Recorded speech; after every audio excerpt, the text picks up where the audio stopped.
Okay, welcome everyone to the Artist Talk series by Photomuse.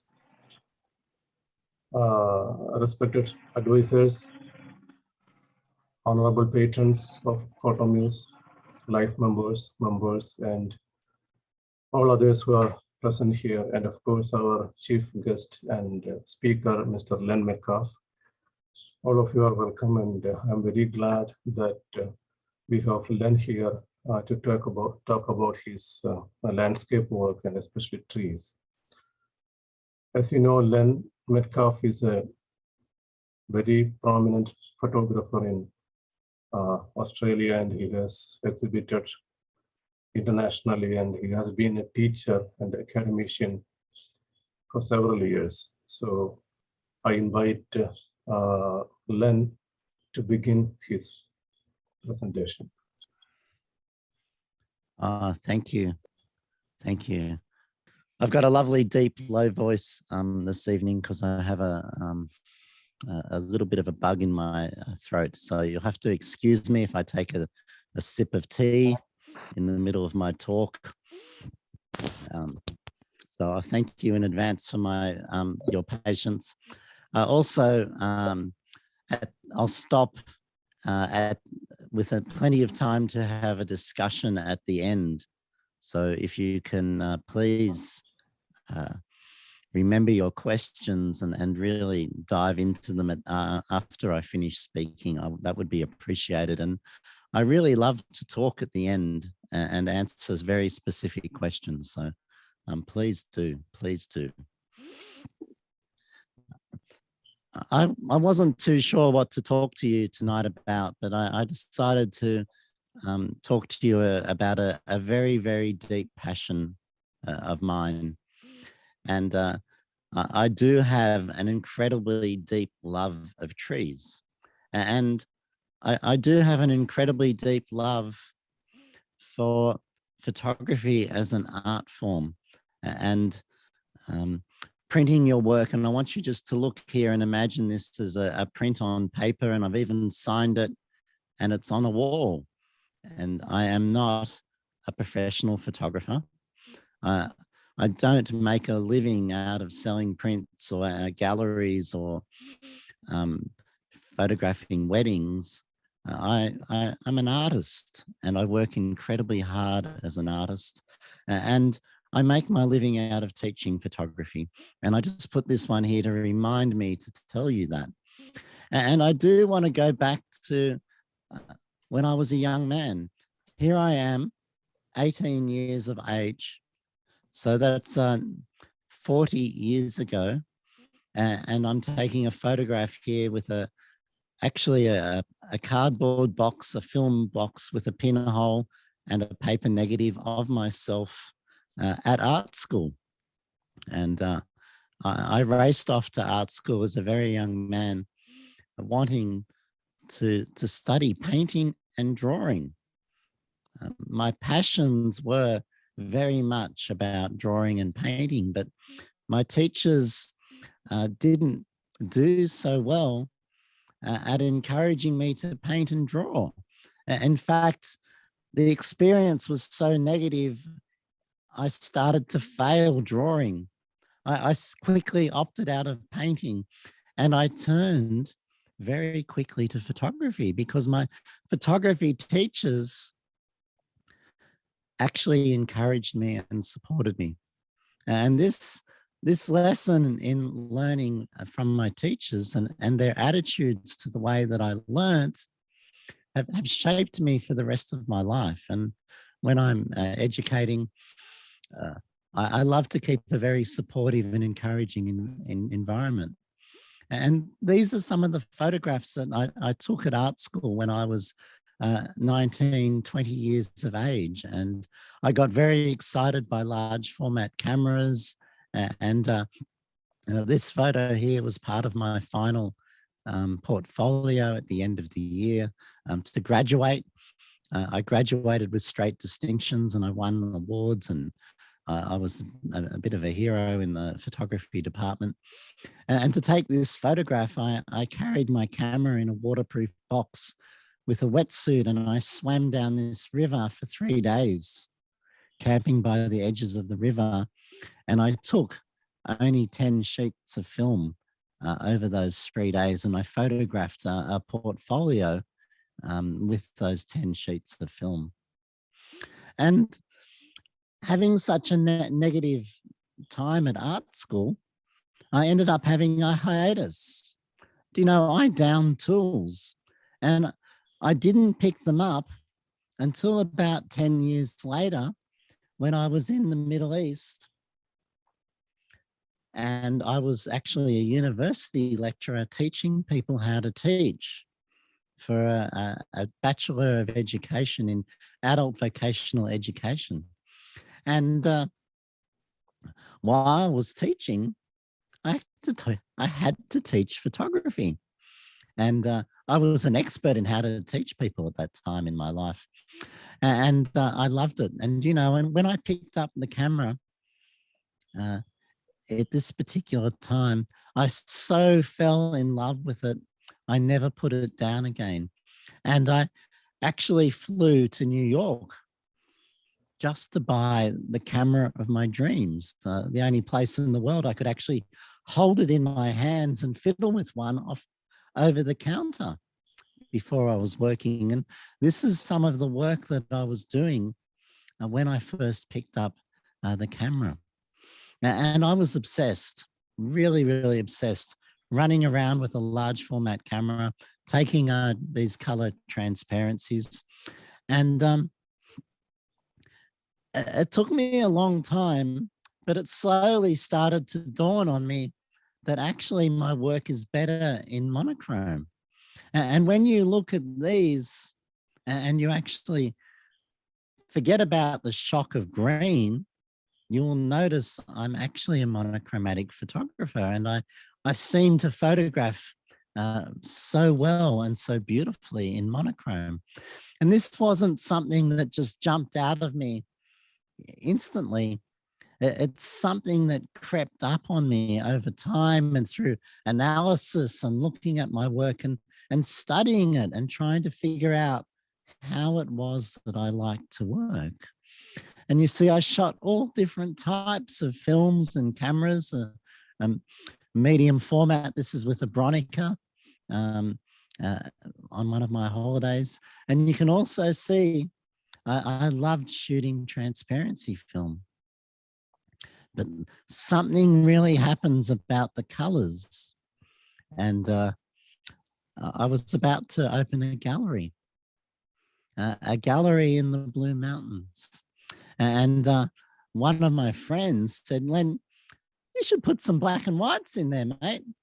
And I went out and I took one packet of chromogenic black and white film and went out and photographed. And I went back to my canyons again, these really steep slots in the Blue Mountains where I was living at the time.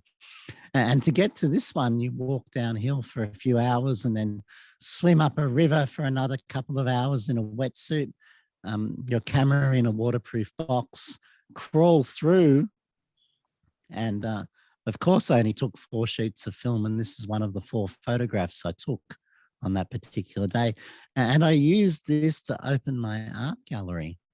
And like I say to you, I don't sell my work as an exhibiting photographer. It's not through a lack of trying.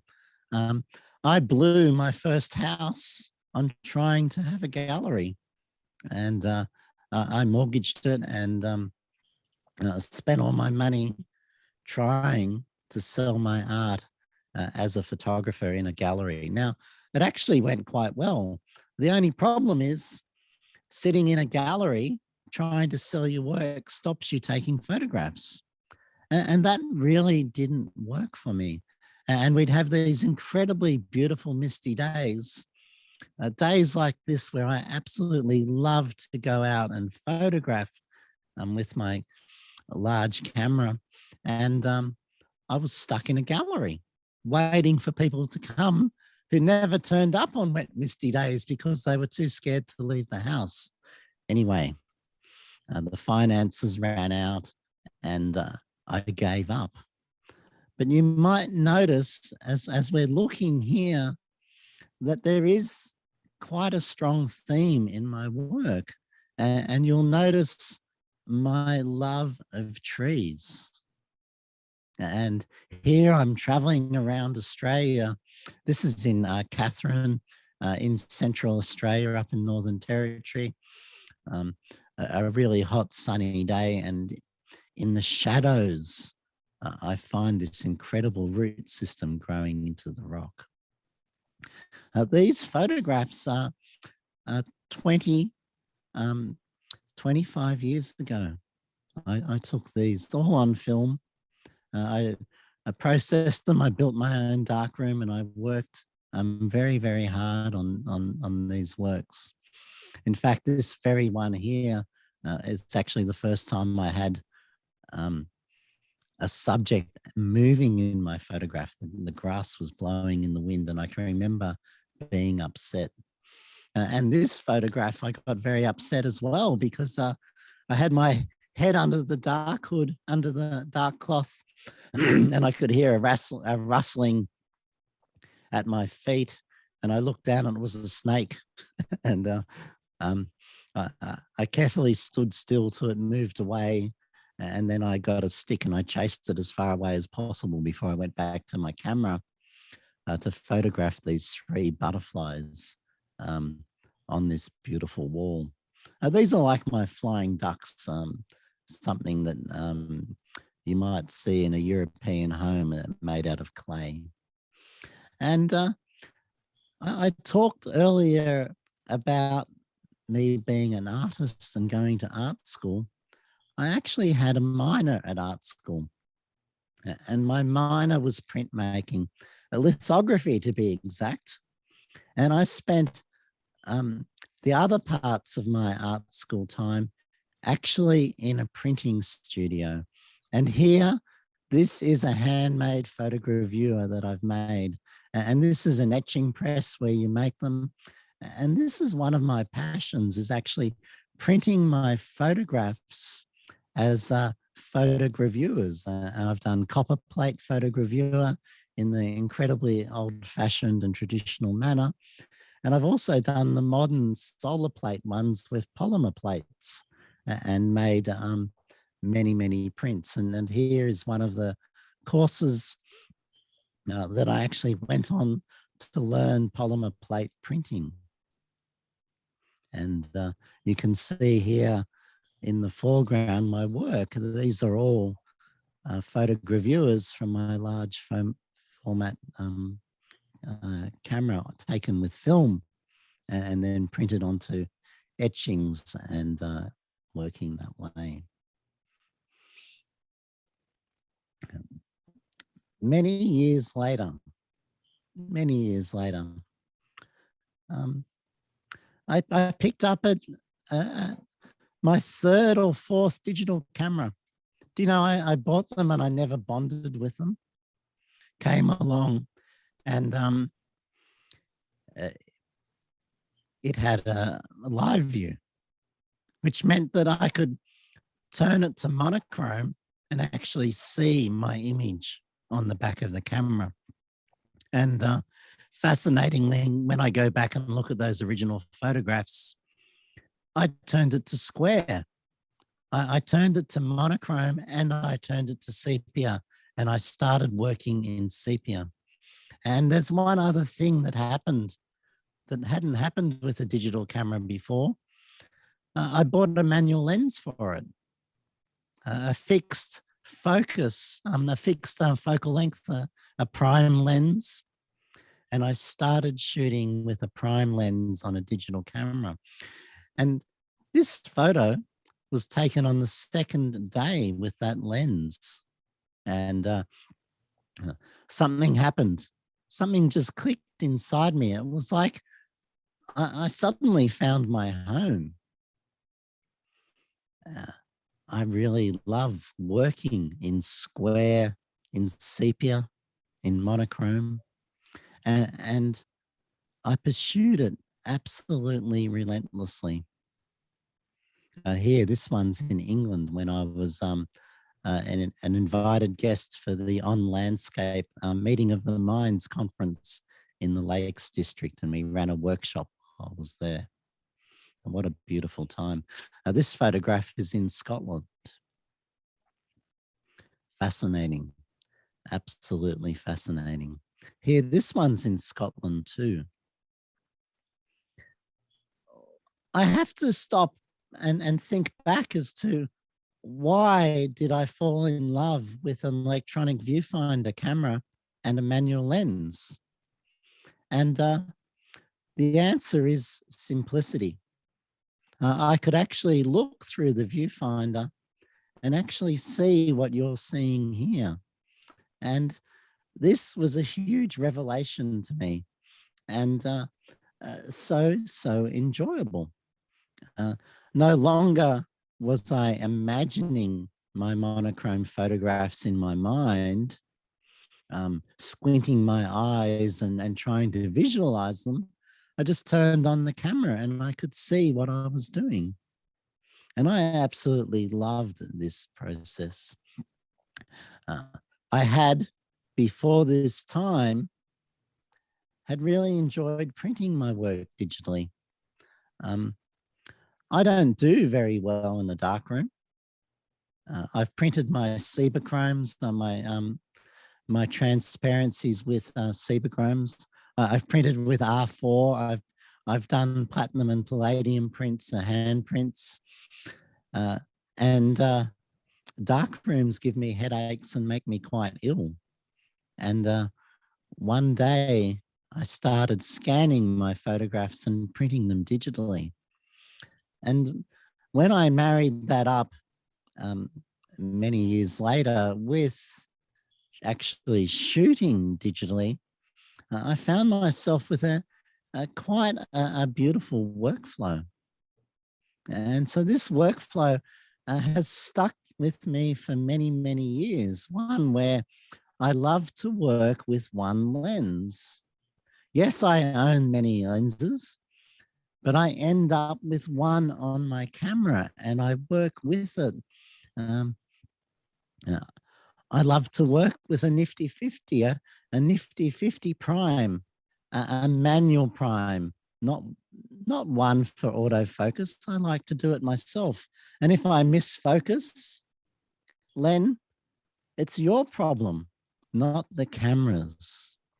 And the beautiful thing shooting this way is I can frame right up to the edges, much like when I worked with my view camera. I could really work my images very, very hard, carefully, and in their final form. So when I'm shooting, there's no way that I would buy a camera that didn't allow me to see what I'm going to work in the square format, because this square format just sings to me. It just sort of turned up, and when I found it, it was like, oh my God, I found home. When I had the 5.4, you might have noticed before, all of my shots were vertical. I'd turn the camera, set it up sideways and have a landscape 5.4, and I was never satisfied with them. And do you know, I can't stand working in the 2:3 aspect ratio of a 35mm camera. It drives me insane. It's too long. I don't mind going longer. In fact, I love 2:1 in panoramas, but square just suits me, and I absolutely love it. Fascinating. I find this fascinating because I didn't choose these things. It feels like they chose me. It feels like I found my home through experimentation and trying different things. You see, when I was young, I wanted to be a wilderness photographer. And then later it changed to being a landscape photographer. And now I think I am a tree photographer. It's obvious, isn't it? When you look at my work, I have an incredible passion for trees. I didn't know that I had a passion for trees until I started seeing it in my work. My best work was with trees. In contrast to big sweeping landscapes, I'd rather be in the forest pursuing the beautiful trees. I'm obsessed by them, unashamedly obsessed. This is a very special photograph for me. And it always reminds me that every photograph talks to people so differently. I had this hanging up in a little shop down in a few hours south of Sydney that I've still got, trying to sell my work there. And this lady came in and she saw this photograph and tears came to her eyes. And it made her incredibly sad. And she started out on this huge story of sadness and loss of her husband. And for me, I look at this photograph and I see the park bench that I used to feed my son on when he was a toddler, a baby, 6 months old. This was outside of a house. And I see this beautiful tree growing. It's a baby, isn't it? Autumn has come, it's gone. Oh, it's cold. And it started to turn and drop, and its leaves have gone yellow. And here was my opportunity to capture this beautiful tree in this incredibly beautiful spot. Isn't that just fascinating how photographs mean different things to different people? I find that so amazing to think about. This particular photograph, it's the only one here with this is a wide angle lens. I think it might have been the only time I actually used that lens. I think I could count how many times I've used that lens on one hand. I can use it and I can make it sing, but I just don't enjoy it. And so I always go back to my favorite, the nifty 50, if you like to call it. And that really summarizes how I like to work. I really love keeping my viewpoint. I'll just try and get it in the screen there, set, and not worrying about zooming it in and out. I love having my frame and working with it. I use my legs as my zoom lens. I have an incredibly simple workflow. So I have my camera set to monochrome. I have it set to square. I have actually an orange filter turned on electronically. So it lightens the yellows, separates the clouds in the sky just a little bit, lightens the red earth, and darkens the blues just a little bit. And then when I bring the photograph in to my software, I'm an avid Lightroom user, and I apply a preset to it. And of course I shoot RAW, and the photo comes in as a color photograph, and I apply my preset and it adds my tone. So every photograph you've seen has exactly the same tone settings. And I do this because when I print them, I can put this photograph of a dogwood tree that I took 5 years ago next to a photograph I took a week ago and printed out yesterday in the same box. And it looks like that they belong together. And I really love having a simple system. And then when I go to process, I virtually go straight to the tone curve, just like I did in the darkroom. I use exposure, to set my blacks. That's what we used to do in the darkroom. I use my tone curve to set my blacks. And in the darkroom, I change the contrast to bring my whites up. In the tone curve, I just drag the whites across. And I love working in a linear fashion, and a couple more clicks, and I can have the contrast and the overall look sorted out very, very quickly. And then I can go in and do a little bit of dodging and burning, and maybe a bit of extra attention here and there. But I never see my work in color. It comes in and it looks a bit flat sometimes, but I'm seeing it straight away in my favorite sepia. It's taken me a long while to figure out why I love sepia. And that is because I'm dyslexic. And the cure to dyslexia, particularly when it comes to reading, do you know, is reducing contrast. That's how, for some types of dyslexia, you can improve your reading. And when I was a young boy, my mother used to come into my bedroom and open up the blinds and turn the lights on and say, "Len, you shouldn't read in the dark." And yet I'd figured out that by reducing the contrast on the printed page, I could read easier. And so my work, I try to make it softer and gentler without having that really in your face contrast, because that is how I prefer it to look.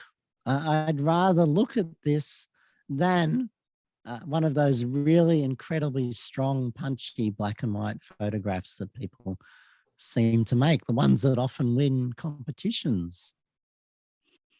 And also, I think these are much more like I am as a person. Softer, delicate, gentle, hopefully kinder. As you're looking here, you probably can tell that I have an incredibly passionate connection with Mother Nature. In fact, I think Mother Nature is my healer. I've actually hurt my ankle at the moment and I'm unable to walk very far. And I'm finding that it's quite stressful for my mental health not to be able to connect with my beloved trees and Mother Nature as I used to be able to do. And so I'm working very hard to get back on my feet so I can get out into nature so it can heal me again. Nature heals me. Do you know also walking heals me? And there's nothing more special for me than to spend a day, an afternoon, but like here, a week. This place here I share with you is in the middle of southwest Tasmania. This is 4 days walking to get into this spot, and we have to walk over that mountain in that mist to get to the next campsite. You see, walking is my therapy, out in nature. And it's here, out in the middle of nowhere, that I do my best work. After I've walked away the stresses of my life in the bush, things really start to happen. I find when I walk, I need to walk for a long time before the photographs come. In fact, if I go for a stroll in the afternoon with my camera, I might not take many photographs.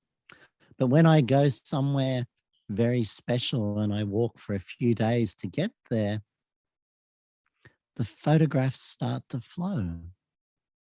I think I'm a bit of an anxious person, and I need that time to relax. I need not to have that chatter in my mind.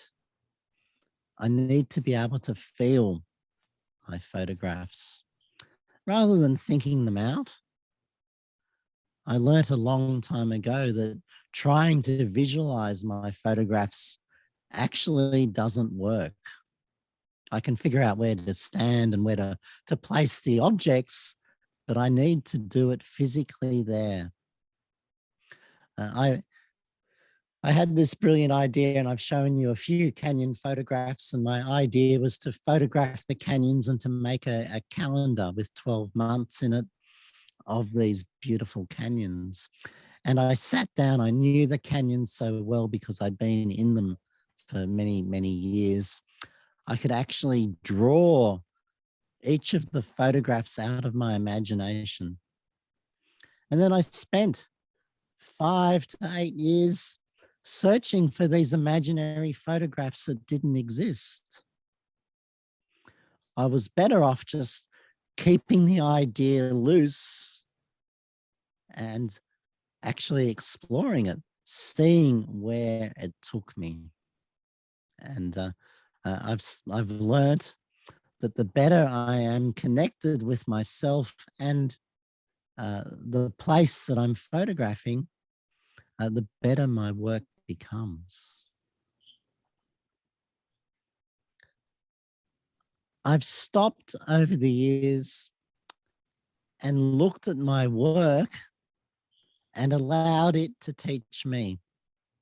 In fact, I really believe that art is a very good teacher. And isn't that what art has always been about? It's about education. Why did we paint things on a wall in a cave thousands of years ago? Why do we paint art into a temple? And why do we make sculptures of our gods, etc.? We do that so that we can tell a story through our art. And this idea that art can heal us and teach us has become an obsession, to the point that I've now started studying art therapy to try and learn to understand how art can teach people, and particularly how these photographs can teach me about who I am. And do you know, here we're actually looking at a petrified tree.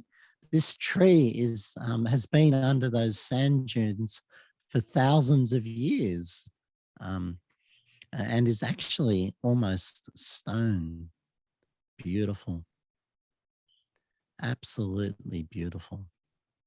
This is in Tasmania. I'll be going there in 2.5 weeks' time to run a tour, and I absolutely can't. I'm so excited. I'm beside myself to go there, to go and actually visit this tree. I know exactly where this tree is. I'll go and say hello. I'll go and put my hand on it, and I'll say my thank yous to it. And do you know, I will try and photograph it again. Here, I was driving through South Africa, and I was incredibly sad driving through South Africa, thinking to myself that this was once a rainforest. This area here was absolutely covered in trees, and us humans cut them all down for firewood and food.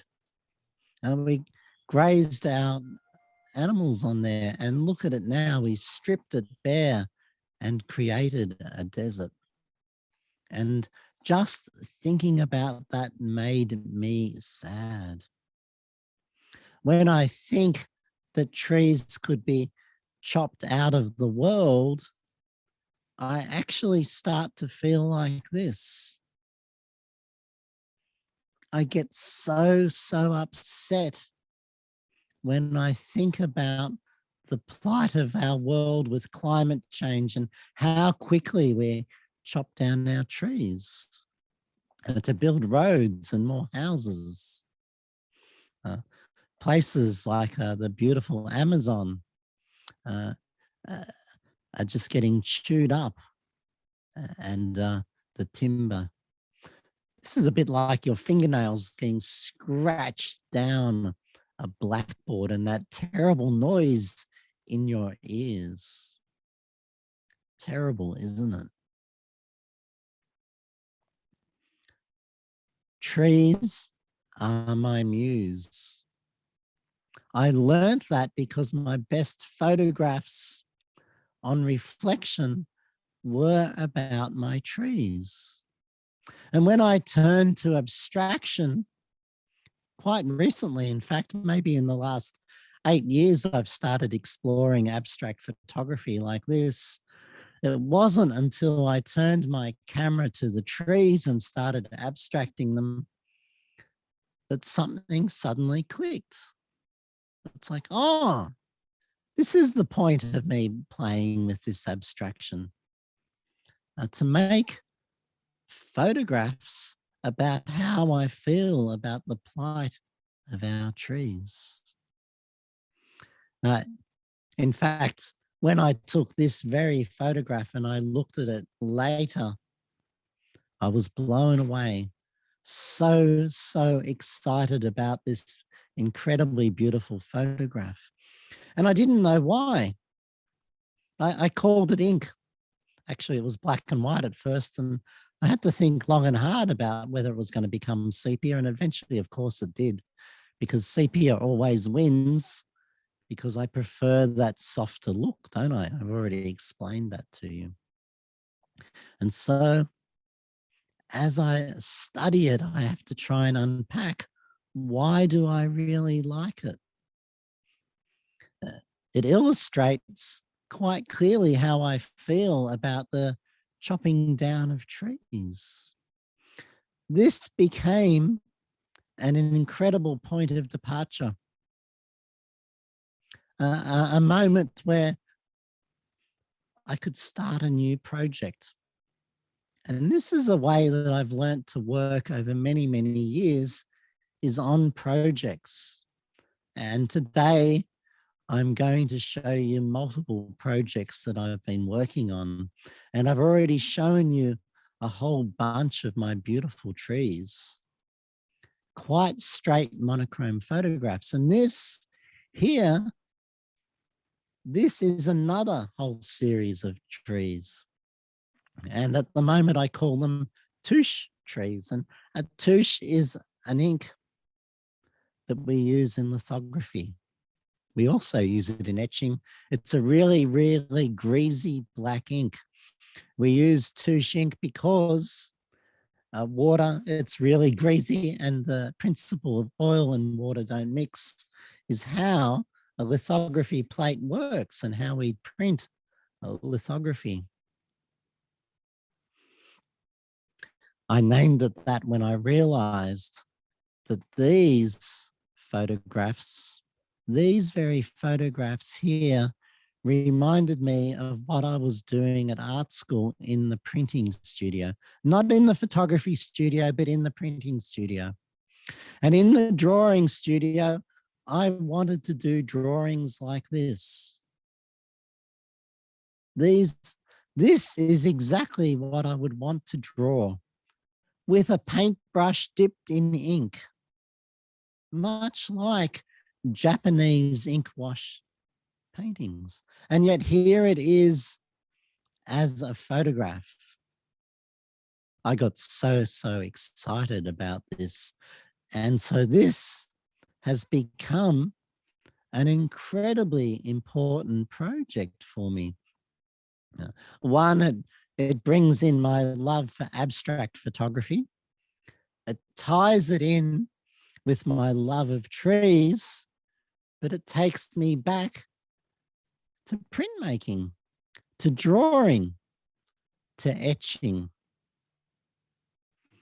And once I picked up that thread, that little idea of what it could be, I pursued it relentlessly. And I now have enough of these photographs, although I still can't stop taking them, to do another book, a book about environmentalism and my love for trees. So my advice to you is to work on projects, to work in series. When you do so, your work becomes stronger, it becomes more meaningful, it has so much more for you. It becomes more rewarding, it gives us direction.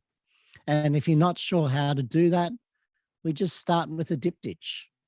2 photographs side by side, something I learnt at art school from my lovely teacher, George Schwartz. He showed me what a diptych was and how to use them. And, I haven't been able to stop ever since.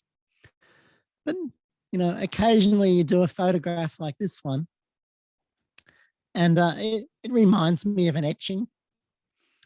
And I haven't been able to find a friend for it yet to make a diptych. And so in my book, undoubtedly, this one will sit alone until I actually make a friend for it. Things like that happen. And it's interestingly that over the years, suddenly, years later, a friend turns up. I don't know when its friends will be there, but it will come. It's really important. And I'm going to put this up in so you can read it as well. Let the work guide you to where it wants to go. A few of my photography friends say, get out of the way, let the camera do its job. If we try to push it too hard, it's really hard to steer. And our intellectual side takes over and often destroys things. But when we step back and we follow where the work is going and pursue it, something really magical happens. And I'm really, really incredibly excited by these works because when they're printed through an etching press as photogravures, people aren't going to think, hey, what a beautiful photograph. They're going to think, what a gorgeous piece of art. And I'm going to be so excited that people don't even think of this particular series as photographs. Although I'm going to sneak in a few hints here and there to show them because some of these are still quite related back to photography, aren't they? Of course, they're done with a camera. I tell you, the best advice I can tell you is to work on projects and work intuitively rather than from your head. Try to follow your feelings. Photograph what you love. I really didn't know that I loved trees so much, but they rose from the pile of my work as one of my best bodies of work. Another piece of advice I have for you is to make prints. Never settle for just a digital image that you see on a screen. Always take your work to the finished print. That is so, so important. It forces you to finish things. It forces you to resolve. It also costs a little bit of money to make a print. And that's a good thing. I know that we can't afford it. I've often spent many a year not being able to afford to print my prints. In fact, I've got a fridge full of exposed photographs I've never bothered to develop because of the financial burden of having that many films actually processed. And I should pull myself up on that. But whenever I can, I get excited and I make prints. And it doesn't matter if they're small. It doesn't matter. Like just little ones like this. They teach you so much. And being able to hold it, smell it, give it away, it forces you to really finish your work. And the other thing that you can do is live with it. Sit it out on a shelf and look at it and notice over time how you change with it. You might fall in love with it even more. You might think, oh, I'd actually really like to change this. You might also wander over there and rip it up and go and make a new one. Personally, once I get to printing it, I usually end up loving them over time.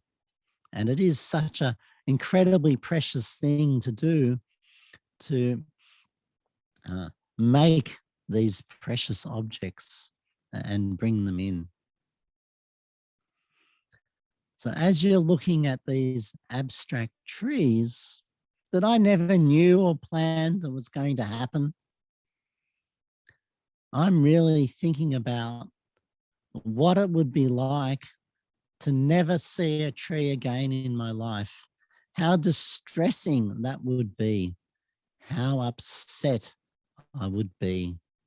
And this body of work really expresses my passion as an environmental educator.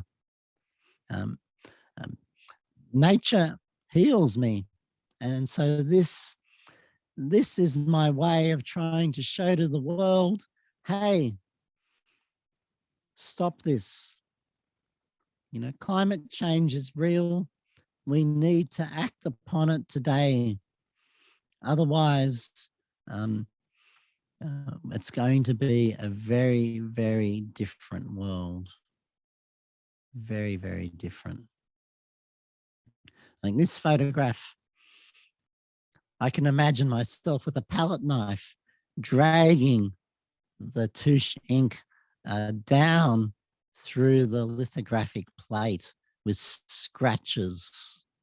In fact, it was this very photograph that led me to that very thought. And I realized that that's what this body of work was about, was what would it be like if I never saw a tree again? And I'd forgotten that I used to teach that when I was a young man as a job. I used to take kids into the bush and teach them to be better human beings and how to work together as people. And I'd take them into a logging coop and sit them in a logging coop and ask them that very question. What would it be like to never see a tree again? And what a horrifying thought. Absolutely horrifying.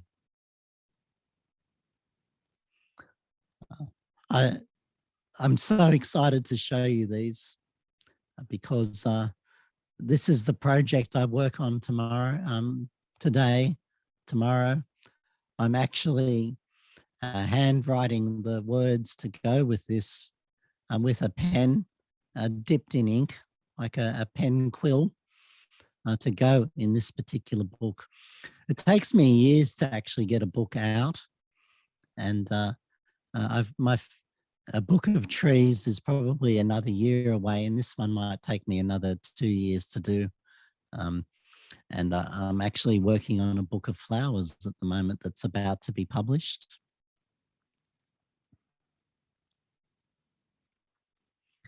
I have one really lucky thing that's happened to me, and that is being blessed with being a teacher.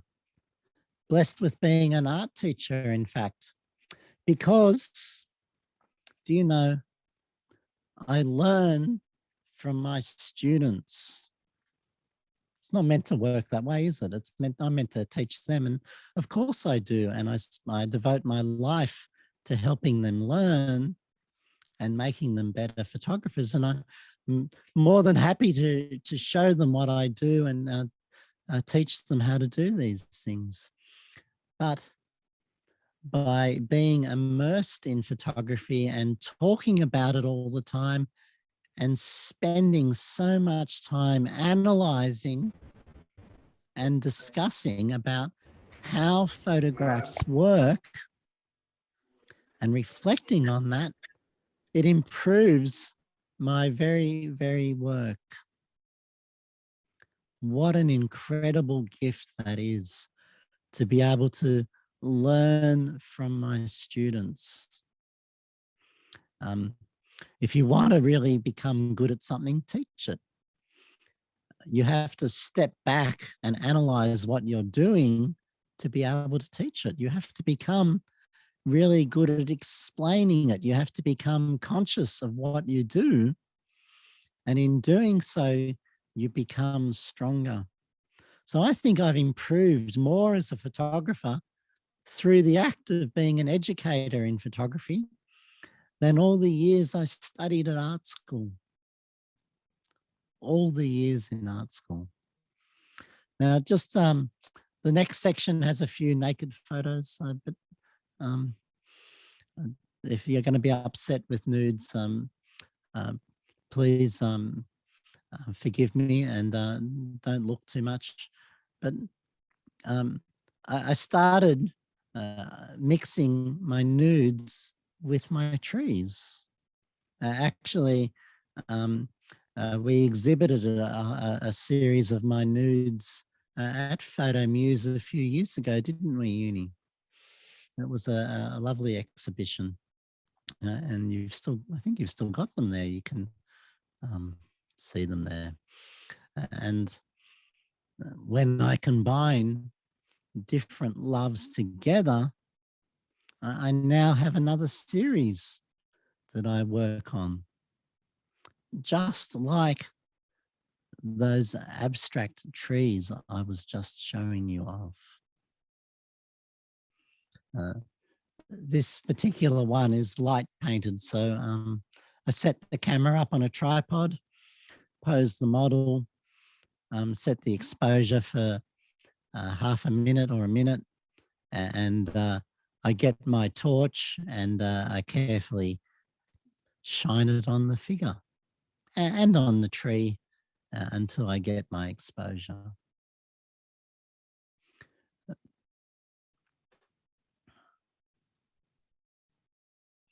When I work with my models, this is Megan Mia Culper, and the model name is,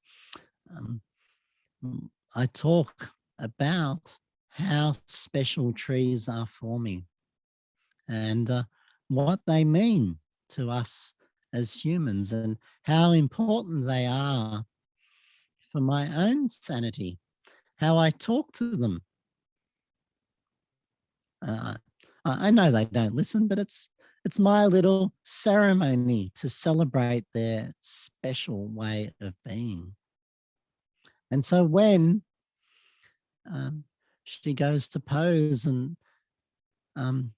play, I suppose is a good word, with modeling with the tree, she's trying to enjoy and let the tree suggest shapes to play with, to work with. In fact, actually, this particular gentleman here, Eric, he's been my mate for the last 16 years. And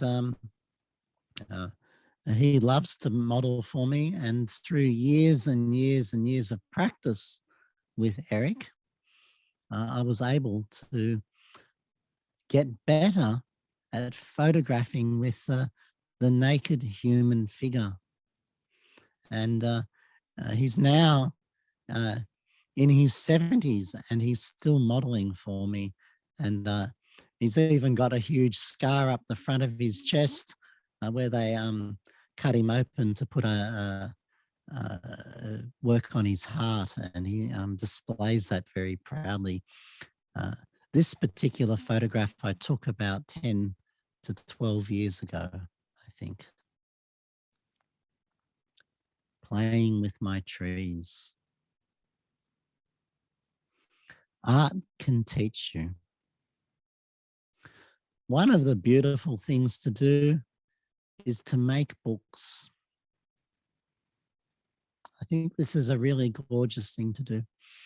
And a book doesn't have to be some fancy, fully published, beautifully bound thing. It can be handmade. A few sheets of paper carefully hand sewn together in a cover will make the most precious, beautiful book. And I do want to share with you this particular book, and it's one that I will be launching in a few weeks' time. And we'll start taking pre-orders on it. And you can see it's called Our Love Affair with Trees. And I did this with a lady called Jodie Rose. And she said to me, we actually met through photography. It's a beautiful story. A friend suggested me to take her portrait. And I went to her house and I sat with her and had tea, and we talked and we talked and we talked. And I discovered she had a love for trees, an incredible love of trees. And so we went out that morning to take photographs, and we went to visit her special trees. A tree that she loved to sit at with her husband. One's down at her local park, and we started photographing. And I created a gorgeous portrait of her. And then years later, she'd written a book about palliative care, looking after someone who was dying of cancer. She did that for her husband as he, in the last years of his life, she looked after him. So she wrote a book about it. And she rang me up and said, Len, you don't have any tree photographs, do you? And I sent her some trees, and she published a book with my trees in there. And then when we were catching up years later, she said, what about we do a book or a series of dances with trees? She's a ballet instructor. She has her own ballet school. And I said, yes, I'd love to. Do you know I've been working with nudes and trees for the last 15 years? And so this project started. Dances and Trees. And it's been, we've been working on this for the last 4 years. Photographing with incredible dancers out with trees. Jodie and I work together.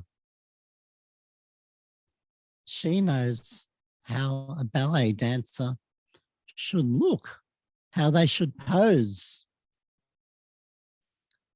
In between frames, she's in there helping them get into the perfect pose in her mind. And again, we play with our love. My love for trees. Exploring and seeing what we can do to celebrate how special they are to us. A temple, if you like. Something to worship, to celebrate, and to look after. When I started out in photography, I didn't know that I was so passionate about trees. It was through following my work, looking at it and going, wow, you take beautiful tree photographs. What happens when I pursue it? And that's where these come from. Oh, that's a terrible JPEG, that one, isn't it? Actually don't know what's gone wrong with that JPEG, but anyway, the real photograph doesn't have that banding in it at all. Beautiful. And so when you asked me about my philosophy and the way that I work, it's by following your work. It teaches you where to go. You follow these little threads. You photograph what you love. And through that process, beautiful bodies of work appear.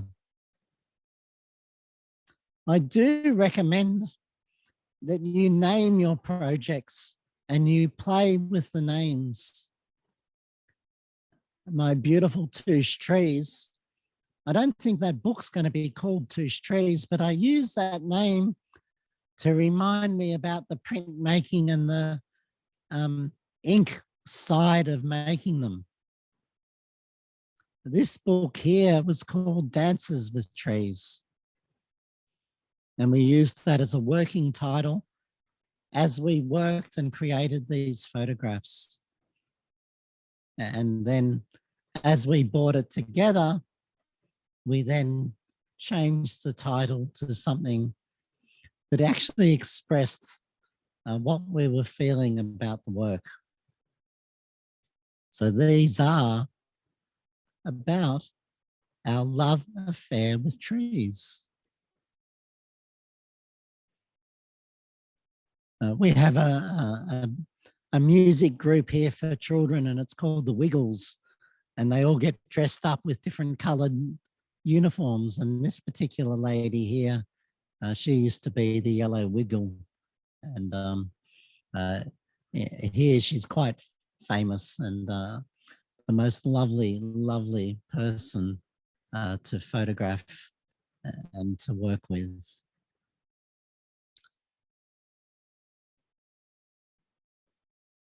Well, we've got to the end there. And I think we got through that a little bit faster than I imagined. And my apologies for that. But because of my voice, I probably didn't speak as long about each thing as I was planning to. But what I would like to do now is to open up for discussion and to answer questions for you. And I'd love, so love for you to ask me as many questions as you like. And I'm also happy to go back to particular photographs if you want to discuss them as well. No questions, please. Hello, sir. How are you? I'm fine. Thank you. I was really amazed by your journey with the trees. And it strongly reminded me of another artist. So in a totally different way, that is the great artist, Piet Mondrian, who also started out with the realistic versions of trees and then branched out into wonderfully abstract pieces of art based on trees. Have you in any point of your career being thought of him or influenced by him? I am, because of my love of art, I've studied many great artists. Some of my favorites are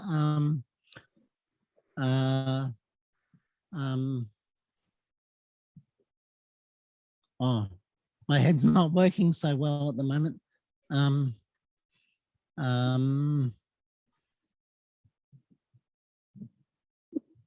Paul Klee or Clay is one of my absolute favorite artists. Egon Schill, who also painted beautiful landscapes and trees. And so Mondrian's work is also someone's work that I love. I also really love Caravaggio. I love the tonal descriptions that creates form and how he uses the bright bits to really drag your eyes around a photo, a painting. And I also find it absolutely fascinating that they now believe that he used projection with really bright lights to transfer people onto his canvases and onto his walls and then trace them onto the walls. So he was actually using photography. Yeah, a lot of those modern artists are incredibly beautiful and special to me.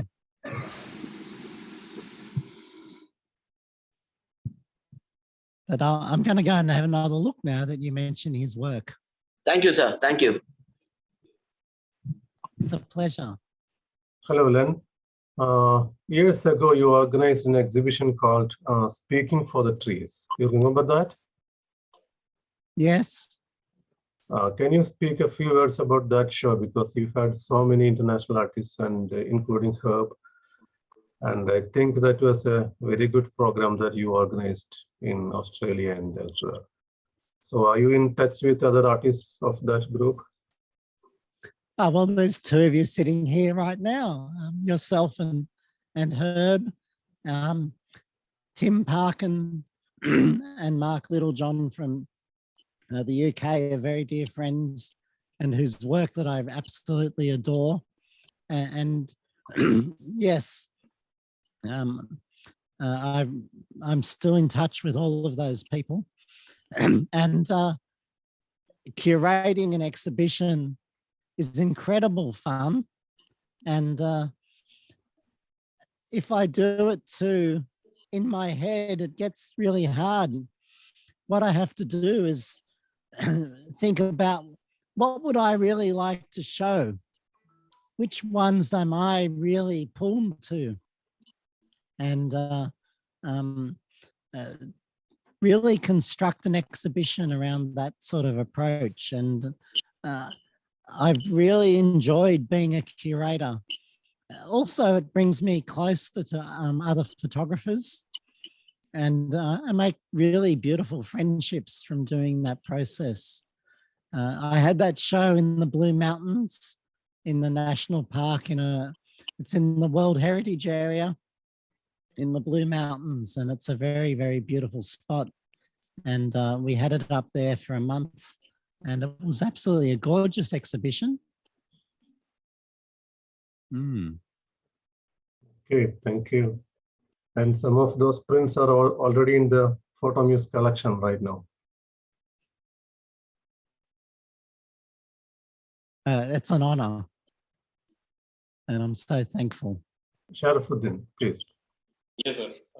Sir, thank you so much. We got an excellent opportunity to hear you and to see your project. And thank you so much for it. So I have one question to you. See, you made a photograph. What I understood, you made a photograph is a mission rather than a passion for you. Okay, so is a passion lead to you the mission or vice versa? I couldn't understand that. Can you say it again? See, by giving us certain projects about the tree and everything, and we are talking about the nature. So I feel like you made this photograph as a mission for you to pass a message to the people, to the country, world. So the photograph is become as a version, it's a mission for you from the passion of the photography, or the passion made you to take you to the mission. When I was young, when I was a young man, I was on a mission. I was definitely on a mission to change the world. And I spent so many years pursuing that.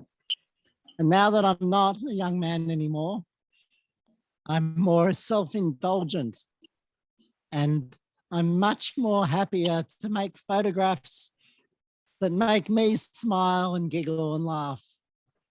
And I don't really care whether anyone else likes them anymore. I've given up on worrying about that side of it. So the mission, it's sort of dropped off. It's more about making things that I'm really excited to make for me.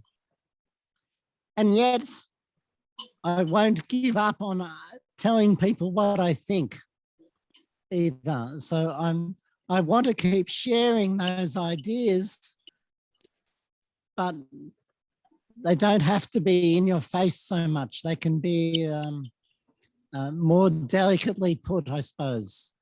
And yeah, I'm sure that I make work more for my own enjoyment than other people's. Is that what you asked, wasn't it? Yeah, that's right. That's right. Thank you so much. Thank you. See, you advised to start doing the projects so that your photography skills will be taken into different level altogether.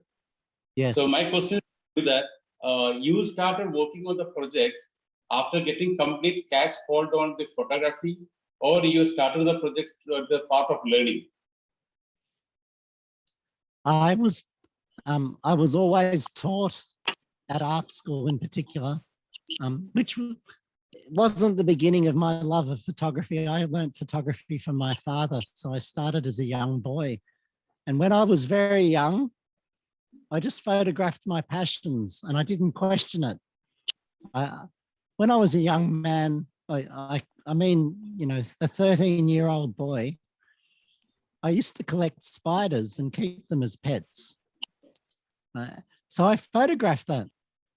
I got macro tubes out and I photographed spiders. And then as I went along, I photographed what I thought I should be photographing and I got a bit lost. And then at art school, they teach you by making you do projects and presenting them. And so I learned through that process of being forced to work on projects. And we even had to write them down and describe them. And then I forgot all about it again. And then I realized years and years later that I needed focus. And I started to create projects again. And I'm probably working on about 30 different projects, if it's to be honest. Like I'm only showing you one pathway of my projects, and that's the trees, because there's other ones going on as well. And in those 30, there's ones that are absolutely terrible that I'll never show anybody because they weren't exciting or they didn't go anywhere. But I keep working on them and I keep having these ideas and I keep starting new ones. And often I notice them in my work.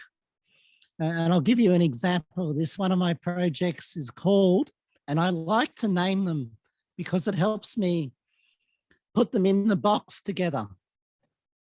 Yeah, so giving them a name helps me to put them in the box that keeps them together, and then I keep working on it.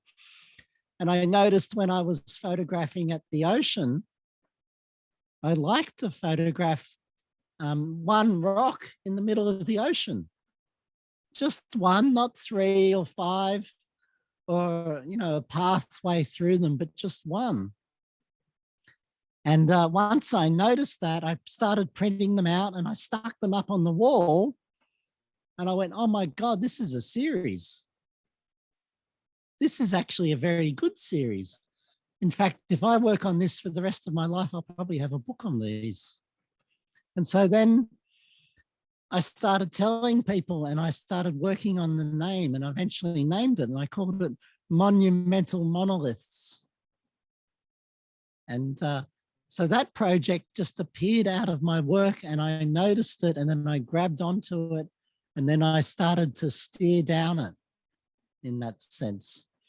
So sometimes project ideas come out of my imagination, but mostly they come through my best work and noticing what I'm actually doing. So I think a whole lot of my intuition, my higher self is actually guiding me and showing me that path. So you have to be open to projects can come from anywhere. Like I really love working on projects with other people. And so collaborating is a very important part of project work for me. And I do my books in collaborations with other people to help me make sure I finish them. So yeah, lots and lots of projects, and some of them are very simple and they're very short, like a diptych, or even just even a triptych. Yeah. They're little projects as well. Like these 3 photographs are all Australian wildflowers. Sorry, I've got them up the wrong way.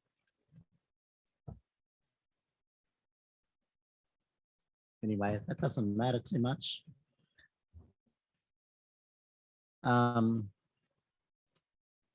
Monochrome wildflowers of Australia. So this is another whole project that I'm working on. And I've been working on this one so long, it's become a book as well. So lots and lots of projects, and it helps me stay focused. And so when I go out with my camera and I don't know what to do, I turn to my list of projects. But other times I go out and I'm drawn to something. It might be a color, a pathway that I've never been down before, some water, and then I go and start playing and seeing what happens. Yeah. Working on projects makes you a better photographer, a better artist, because you have to make them talk to each other, and that requires effort. And the more that they talk to each other, the stronger they become. They communicate, they work together as a little community, and repeating shapes and tones and colors and lines and subjects, when they repeat, becomes stronger and stronger. So the series is much more stronger than the sum of the parts. We have a saying, and it's 1 + 1 equals 3 or more. So the 2 bits make something bigger, like a couple. When you're together, you're stronger than one person or the 2 individuals. And photographs work like that too. Does that help with some ideas there about projects for you? My comment on projects is that many times you start working on something of interest and you turn around and you've created a project. There are intentional directions that you go in, I have an idea about, and then there are other things that you do of interest that you're not really conscious of or paying attention to.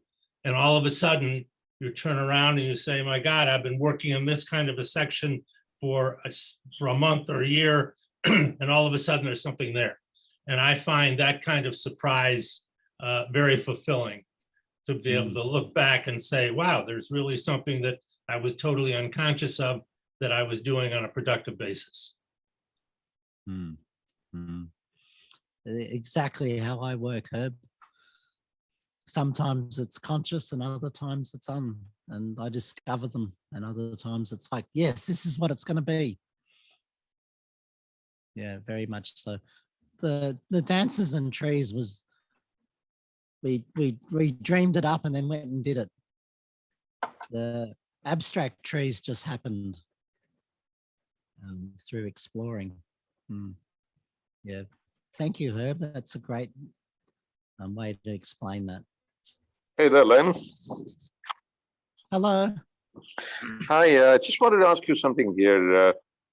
That was a pretty good presentation you had given us, and a lot of thoughts, looking at the way you looked at trees, the nature, and in particular, and when it went to the last stage where you had that role model, where you were using her in conjunction with to portray those landscapes.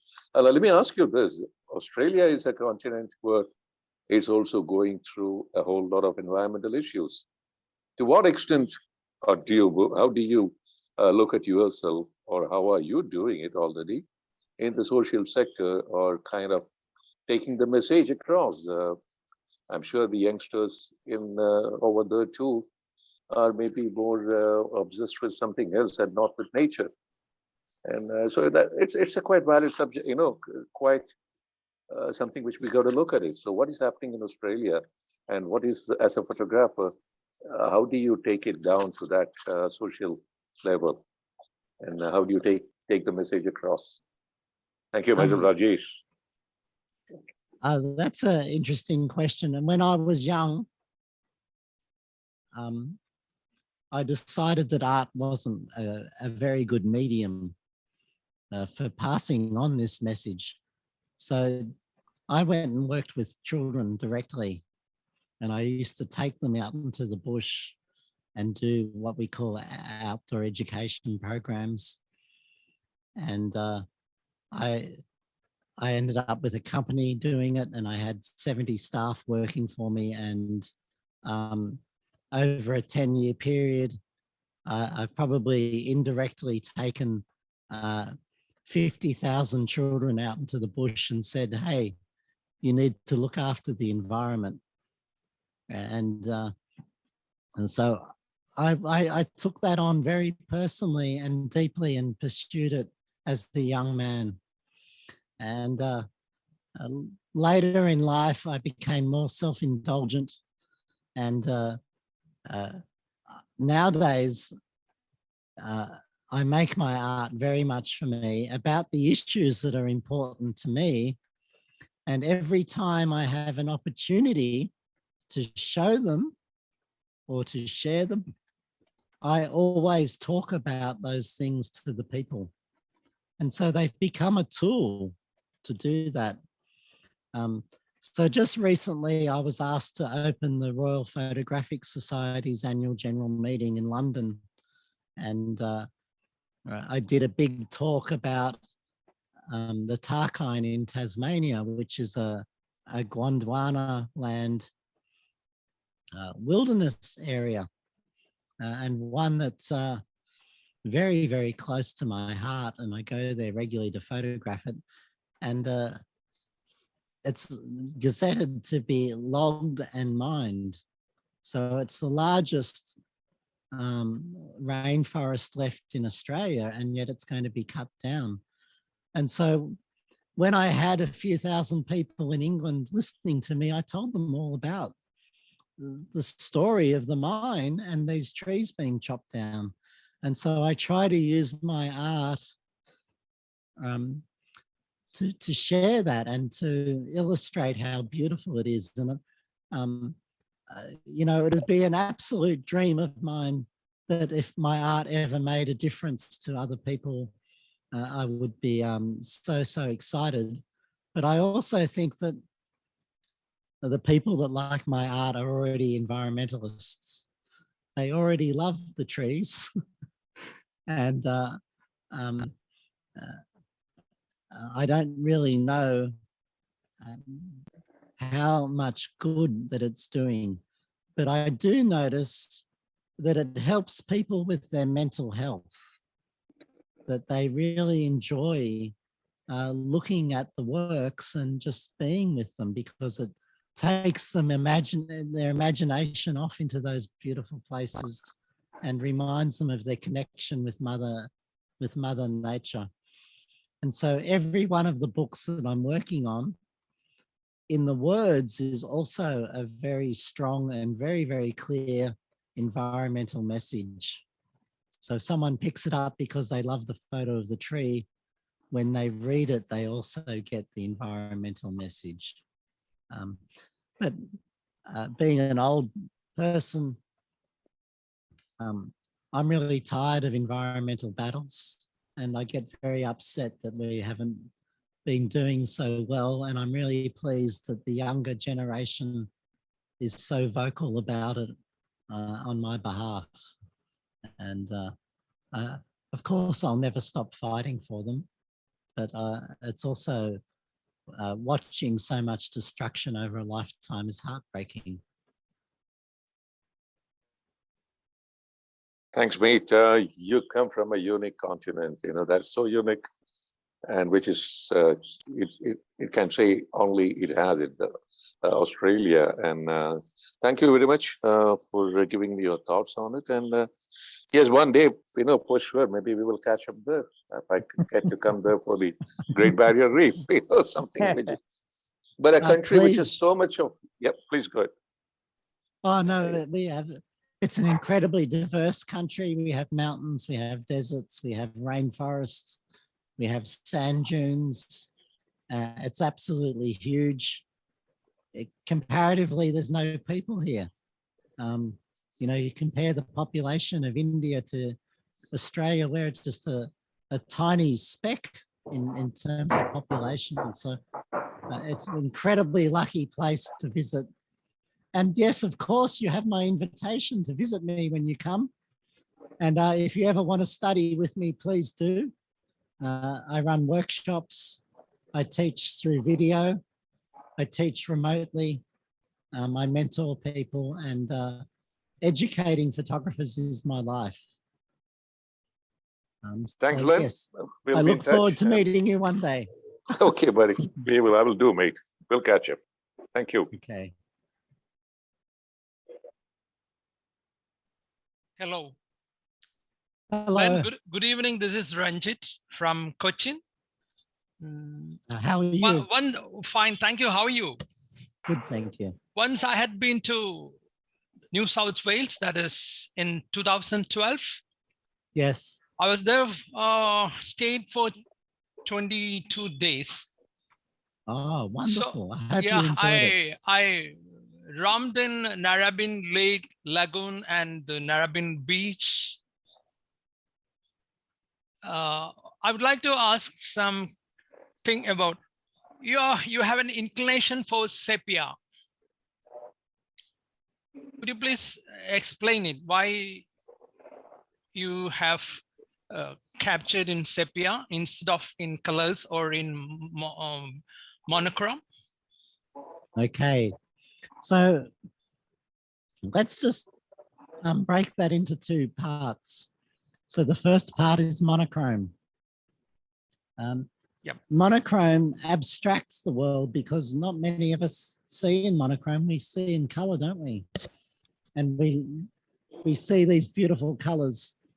And when we work in monochrome, we have more control over the tonal arrangement of our images that it allows us to abstract reality to tell a story that we really want to tell or show. And so it's much easier for me to make my trees my heroes. This is for me, not generally for other people, because I've met people that prefer to work in color. I prefer to work in monochrome because I find it easier. And I can make large tonal adjustments and no one ever questions me, and they don't say, hey, Len, do you Photoshop your work? The answers are, of course I adjust my tonal arrangements of my work. I don't use Photoshop though. And my photographs are quite straight, but it gives me freedom. So if I want to lighten up an area and darken something else, I have much more freedom than I feel that I have in color. And I feel like I'm in more control of my work. And so I really noticed early on that even my color work was monochromatic. And today, if I was to work in color, I would be working with the majority of photographers out in the world. And I like to be in a minority. I love to be the odd one out. I love to be the artist. I love to be the long-haired hippie, the environmentalist, the strange artist. So black and white actually allows me to be a little bit different as well. So part of it's my strength and part of it is eccentricity. And part of it is I find it easier. I don't have to worry about color balance or getting my colors right as well. Now the sepia, I actually explained this very early on in my talk. I'm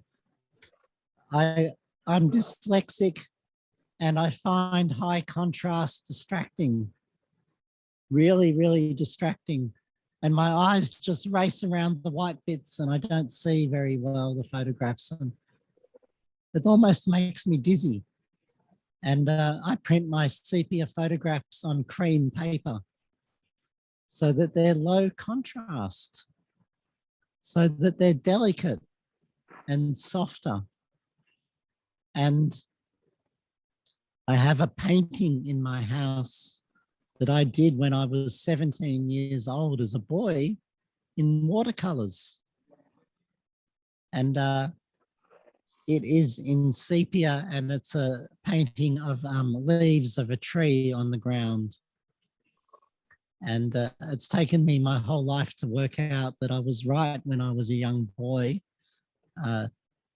There's something special, romantic and old about sepia that I really love. And when I'm working on a really large project like a book of trees that's taken me maybe 10 years or 20 years to take, I want them all to talk together in a series. So I tone all of them exactly the same. And I do that intentionally so that my work has a very strong feel all the way through. And it's the same answer as why I shoot in square. I just love it. And it seems to work for me. And I don't want to have a different shape photograph in my book. I want to have them all matching and look the same. And it just helps me stay focused on the project at hand without being distracted by other possibilities. There's enough possibilities in composition and subject matter without going down any of those other roads. So does that answer that for you? Yes, yes. Thank you. Oh, good, good. Hi, Len.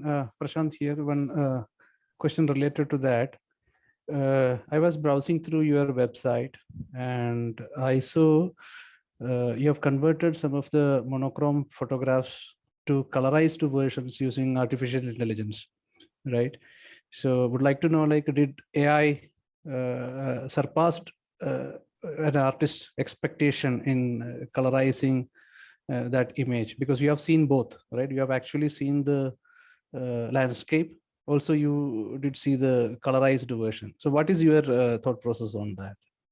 I did that for fun. Okay. I did it for fun and to experiment. And I think, if I'm honest with you, if your work is the same for the whole of your life, it's pretty boring. And what we should aim for as artists, as photographers, is to always be changing and growing and getting better and doing new things to see what will happen, to experiment. And that's how we come up with new ideas and new ways and new beautiful work, is by always pushing the boundary of what's possible. So by trying that, it's just an experiment to see what would happen. And it's fascinating because the colors that go in there, when you analyze them, they're actually incredibly limited. They don't have the richness of natural greens. When it comes to green, us humans can identify 3,000 different greens. And when it comes to reds, it's only about 30. And we have this incredibly strong bias towards green. And that's why a RGB sensor in your camera, a digital camera, has 2 green pixels to a red and a yellow one. Is that right? RGB. Oh, blue, sorry. Red, green, blue, sorry.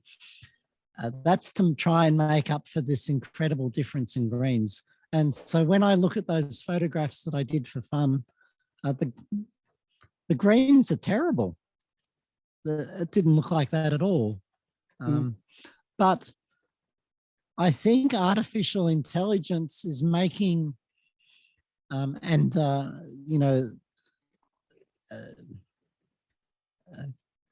the incredible computing power in our cameras, in our camera phones today, is actually leading us down a very, very perfect world. Photographs in popular media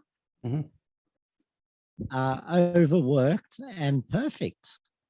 You know, people remove their wrinkles, they make their body shape perfect, they make the sunset perfect. If the sky isn't right, they swap out the colors and put a new one in. They remodel the light to give it more shape. And so I really like my work to be a bit raw and have mistakes in it and to be more humanistic. And so I actually work actively opposite that and try and leave some mistakes in my work and to celebrate the limitations in our photographs. You might have noticed I'm not scared to put a white sky in my photographs. I think white paper is beautiful, particularly if it's a gorgeous watercolor paper, and it's got a really nice feel. Why not have that in our photographs and use it intentionally as an artist would? So I'm a bit disappointed in the growth in artificial intelligence and where it's taking photography, but I think that will lead to a huge resurgence in film and into humanistic work. Yeah. So yeah, you stumbled across an experiment, the one I didn't like, but I thought it was fun. Yeah, because no, I was going through your other pictures as well, but for this color version, right, I just read that it is automatically colored using artificial intelligence technologies. But I understand your thoughts, because it has to be, art has to be humanistic, right? Yes, great thought.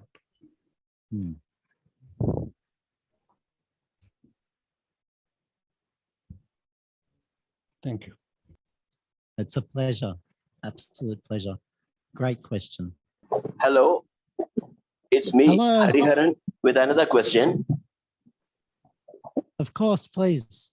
An interesting tidbit from the early part of your career is that you had turned down 2 corporate photography sponsorship offers. I think it should be due to your idealism then.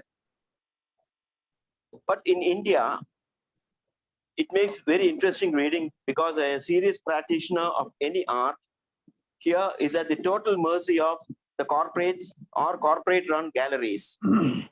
If he doesn't hold another profession that helps him earn his bread.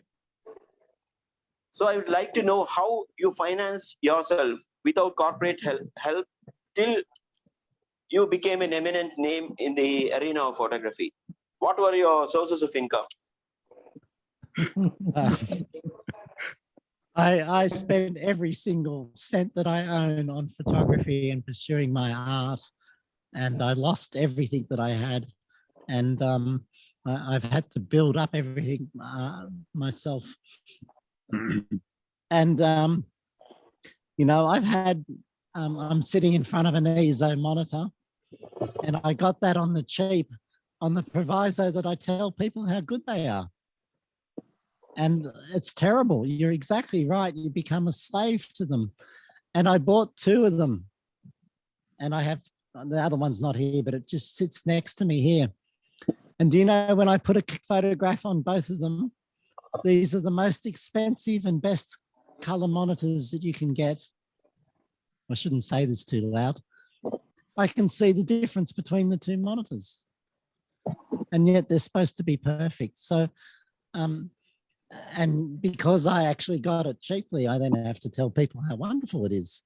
So you're exactly right. It's not a good thing to be stuck in that world. And when I graduated art school, and I was, I was 21 years old, I could look at the art world and go, I don't want to play those games. And so much of the art world works on who you know, recommendations from friends, winning certain awards, being passed around by curators, etc., etc. It was a game of politics that I did not want to choose to go down. So that's why I put my camera down and I put down my paintbrushes as an artist. And I actually went and pursued a career in education. And I pursued it until I became a university lecturer, and I did my degrees in art education and adult education, and I taught at university. And then I picked up the camera again.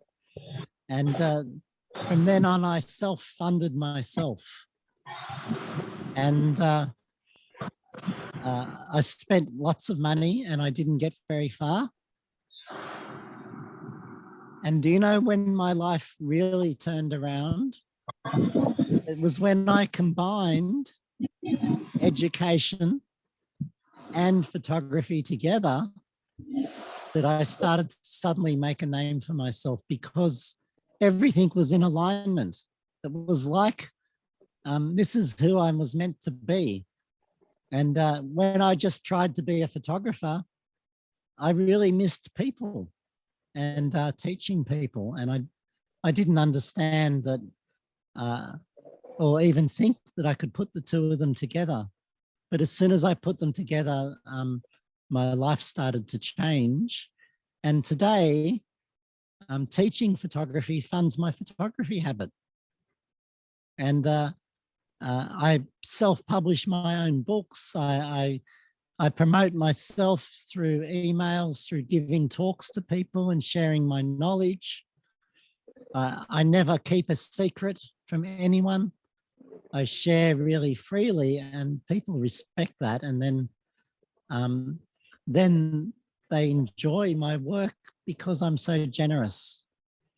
And that then comes back to me in a financial manner, in a beautiful way. And I still don't sell many prints per year. But I'm okay with that now.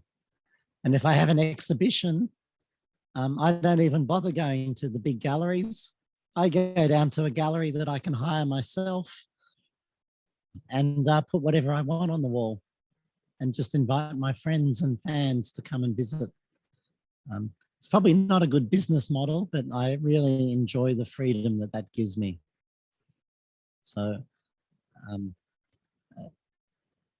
following your passion, if you can afford to do it, is a beautiful thing. And for me, it's actually led to the financial success, which has led then to being more well-known around the world, which is a wonderful thing to do. But I cannot put the baton down of marketing. I have to market every day, and I have to work at it every day of my life. Okay, does that answer your question? Yes, thank you. Oh, good. Thank you. Len, in your talk, you told photographs mean different things to different people. Can you elaborate on it? I used to think symbols had universal meaning. And, you have a dream and you see something in the dream, like a doorway and, or, an ocean. And you look up in a dream dictionary and it says, water means your emotional connection. It's about your emotions. And if you see a doorway, that means it's a possibility to a new world. And I also believed that colors had very, very specific meanings to people. And I used to think it was universal, but I found the reality is very, very different. That what one person thinks is a beautiful photograph, another person doesn't. What one color does to one person creates a different set of emotions to another person.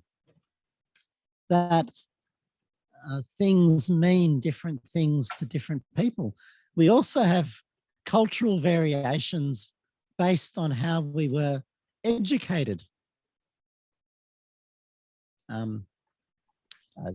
We could take the sacredness of a Hindu cow, for example, and it means something very special, doesn't it? And so we have, for me as an Australian, a cow has a very, very different meaning. And here in Australia, a dog is elevated to a really high standing. So we can apply cultural meanings as well. We have traffic lights and red means stop and green means go. So some of these meanings we're taught, but so many of them, so many symbols have personal meanings to us. And I've started to work this out maybe in the last few years. And when I went and started art therapy, I always thought, oh, they're going to teach me how to read photographs better because of all the hidden meanings that I can't see in them. But that's not what you do as an art therapist. As an art therapist, you ask the person what the symbols mean to them. And so the best interpretation of the things that you're doing in your art is you as the artist, to understand what those meanings mean to you as a person. And the more you start to unpack them, the greater the meanings become. And that exact meaning that I answered in that question about why I like sepia teaches me about who I am. It shows me and helps me understand who I am as a person. Or if I look at my photographs and I get excited because they look like a painting or a drawing, it's not because I set out to make photographs that look like paintings or drawings. It shows something that I hold very, very dear to my heart with a passion back at me. And so the symbolism of a photograph looking like a drawing is deeply personal to me. And so when you explore these symbols that are personal to you, they make your work more interesting and stronger to other people. And when they come along, they might not take the same meaning, and that's okay. And one of the other big lessons I've learned is that we cannot control what another person thinks or feels about our photographs that we make. They might dislike them, it might make them sad, it might make them happy. They might think about their father, their mother, their children, their partner.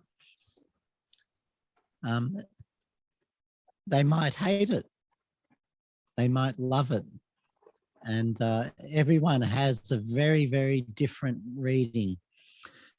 And just to finish up on this as a subject, when we have a photographic competition and we have many people judging by, and everyone's putting their votes in, and the marks are averaged, which is what happens on Instagram and Facebook and TikTok and all those sort of things in social media,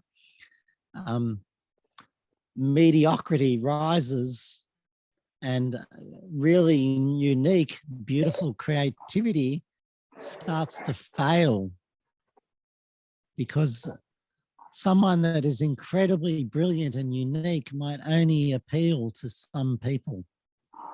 And it takes an expert to really notice when someone is stepping outside the normal boundaries of the art medium in its history and are moving beyond the mediocre.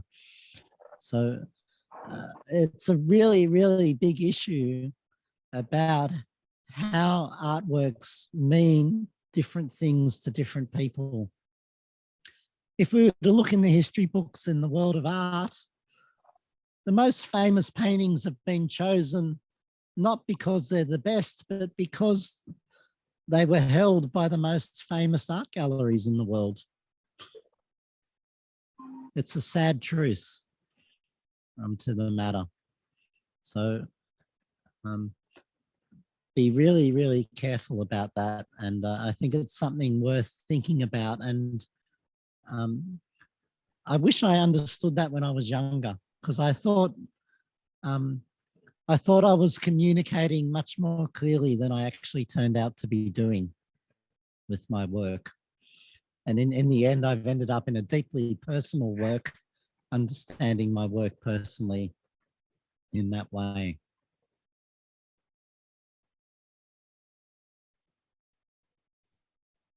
Thank you, Len. That's a great elaboration. Thank you. That's all right. Don't worry about it. I've got nothing on tomorrow except to teach my son to drive a car, and I'll sleep in, and it's pouring rain here. And so it'll be a lovely quiet day, and I don't mind staying up in it. I want to thank you for your attention, and I want to thank you for asking great questions. And I thank you for telling me that you're enjoying my work, and I really appreciate that as well. So I feel honored to be here. So thanks a lot, Len, for the time and your effort and for speaking about it. Great work. I'm sure everyone enjoyed, and you have spread a great message to everyone in Photo Mills regarding your projects and regarding your vision and how you developed your work over time and everything that you have said. I think that will communicate a lot to the members. And on behalf of all the participants and all the members of Photo Mills, I thank you again. And definitely we will meet again. And thanks a lot. Thank you. And I'm really sorry that it is too late for you there. But unfortunately, the earth is round. It's absolutely fine. Please don't worry about it at all. If you want to follow my works, please sign up to my newsletter, and you can get some photographs of mine into your email box. It's a nice way to support me. And